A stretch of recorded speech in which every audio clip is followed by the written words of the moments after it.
Buongiorno, I'm Wim Wenders, and I discovered the music by Fabrizio pretty late.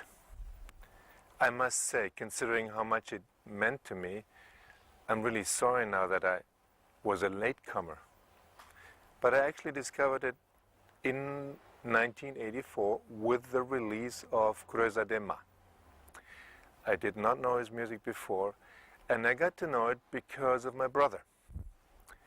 My brother and I, for years and years, especially because I was living in America and he was here in Europe, we sent each other cassettes.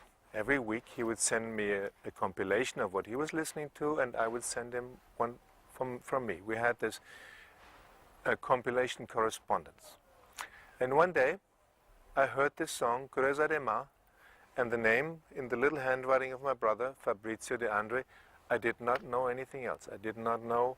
I thought, well, must be Italian, and of course, it sounded Italian, not exactly like the Italian I knew. I didn't even know it was the Genovesan accent because I did not have the record. I found the record, actually the LP, a few months later. It was difficult to find it. I was living in America. And so I had the entire record. And I loved each and every song on it. It was like, it was a treasure because I thought this sort of music was not made anymore. I thought, because I love Jacques Brel, for instance, very, very much. And I thought nobody's ever going to write this sort of song and sing with that sort of voice and have so much to tell and with that generosity and these beautiful melodies. I thought that was a period in time that was over. And there was this Fabrizio De André. He sang just as beautifully as Leonard Cohen or Jacques Brel, as these great poets. So, still I didn't know much. I had this one album. And I heard it over and over again. Eventually I also bought a CD. And then I remember I was traveling in Italy one day in a shop. I saw this beautiful cover. And there was no name on it. It was just this painting of an Indian. And I bought the record because I thought, oh, that's a gutsy album. I like to buy albums because I like covers. I bought the album, and then as soon as I played it, I realized that's the same guy. That is Fabrizio. And it became my second favorite album. And then, of course, I became very serious, and I bought everything I could get hold of until backwards. And afterwards, everything he published until he died. But because of my traveling and because I lived so long in America, I never actually got to see a concert, never saw him play live. I spoke to all my friends about this incredible music. I spoke about Fiume Creek and Hotel Supramonte and La Cattiva Strada and Sidun, and I mean, countless fantastic songs. I became sort of like a salesman. Any friend that wanted to know what I loved, I said, well, you certainly do not know the music by Fabrizio De André, and you have to know it. So I think I turned on a lot of people to his music. But to my utter regret, I never, ever met him.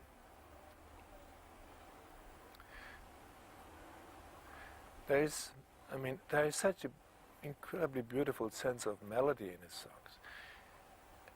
And he is one of the great poets of the 20th century, and that's so rare. I mean, you can count them on one hand, the great poets of rock and roll, and Fabrizio is definitely one of them. There's such a tenderness, there's such a, love for things in his music, and for his places, and for people, and then eventually, because I started to sort of research who is this guy. I mean, I read this incredible story about when he was captivated And reading that story and hearing about the process afterwards and hearing and just reading it. As I said, I never met him. And just reading the story of his incredible response in the process. He became almost like a saint for me. And maybe that's why I never really made an effort to say, okay, I'm gonna travel to Italy and see him, because in a way I was happy that he was that distant angel saint of Italian music. And of course then one day I read he died. And then of course I started to regret that I'd never made an effort to meet him. And of course then I started to buy DVDs and see concerts on DVD, which made me regret even more that I never met him. One of my favorite musicians on the planet, together with just a handful, Dylan and Van Morrison and well, as I mentioned already, Leonard Cohen and Jacques Brel, but one of those handful of great poets. And I continue being a missionary and telling people about him, and hopefully one day being part of the great concert of all the great musicians on the planet in honor of Fabrizio, playing his songs. Hal Wilner. I mean, I met all these people in the course of time who felt just as I felt. Like Hal, who is one of the great music producers of all times and who has put some amazing records and concerts together. And I mean, one day I discovered Hal was just as turned on and just as much a fan of Fabrizio's music as I was. And Hal has this project of organizing this concert. He wants to do it in New York. We'll see. And I'm going to be there. And anything I can do to make it happen or to film it, you can count on me. I mean, this will be a great day for all the Fabrizio De André missionaries in the world. I don't know. I put Quello Che Non Ho into my new film because it just had to have a tribute to Fabrizio in there, as it is the first time one of my films takes place in Italy.